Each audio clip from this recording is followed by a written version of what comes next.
एक बार की बात है, एवरग्लेड की जीवंत और मंत्रमुग्ध भूमि में हिप्पो नाम का एक हंसमुख दरियाई घोड़ा रहता था। हिप्पो के कई दोस्त थे, जिनमें से प्रत्येक की अपनी अनूठी प्रतिभा थी। लीला जीवंत तेंदुआ, बोबो बहादुर खरगोश और टिली छोटा कछुआ। वे सभी सद्भाव में रहते थे, खेलते थे और एवरग्लेड के सुंदर परिदृश्यों की खोज करते थे। एक धूप भरी सुबह हिप्पो उत्साह की भावना के साथ उठा। उसने विस्परिंग वुड्स में गहरे छिपे एक जादुई खजाने के बारे में अफवाह सुनी थी। एक ऐसी जगह जहां सालों से किसी ने जाने की हिम्मत नहीं की थी। कहा जाता है कि ये खजाना उसे खोजने वाले की एक इच्छा पूरी करता है।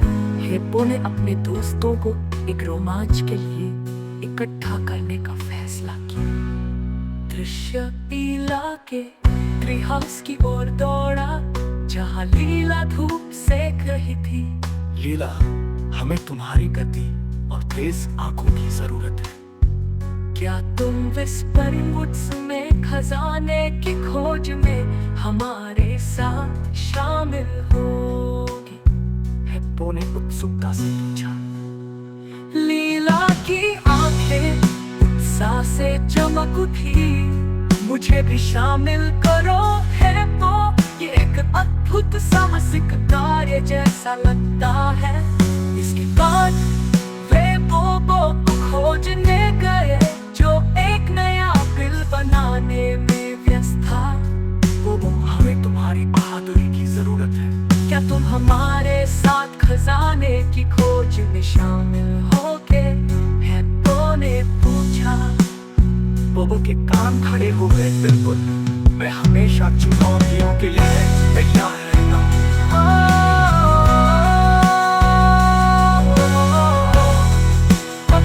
हमें तुम्हारी बहादुरी की जरूरत है।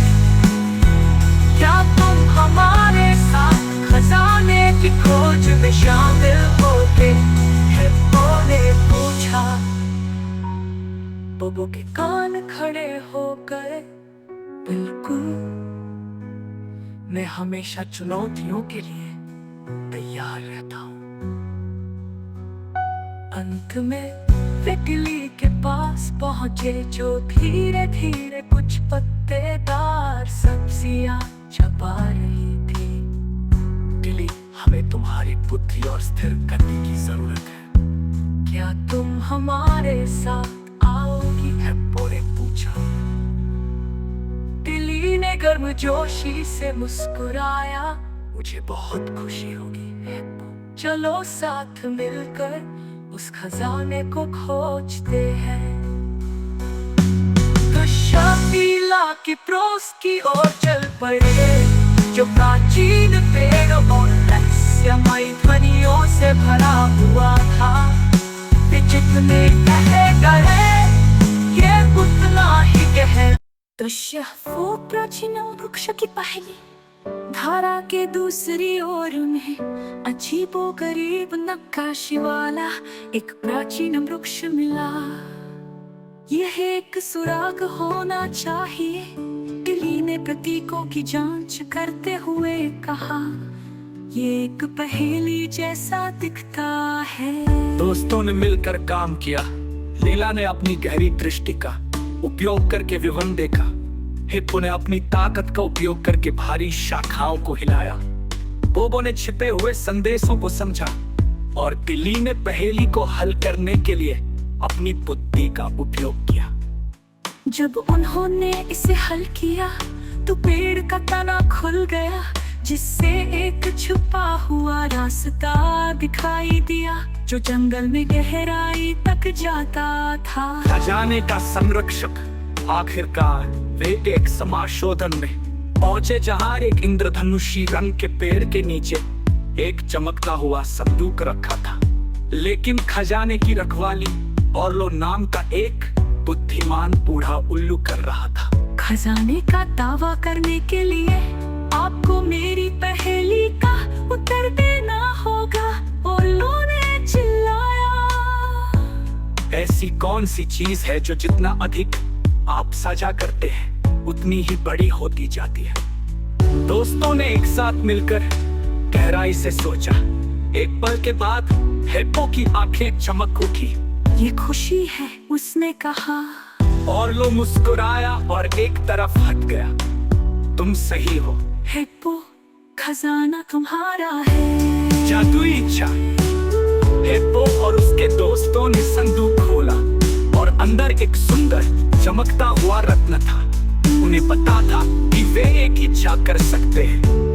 हिप्पो ने अपने दोस्तों को देखा और कहा, मैं चाहता हूँ कि हमारी दोस्ती हर दिन मजबूत होती जाए। रत्न चमक उठा और एक गर्मा जादुई रोशनी ने उन्हें घेर लिया। उन्हें खुशी और जुड़ाव की गहरी भावना महसूस हुई, ये जानते हुए कि उनका बंधन अब अटूट था।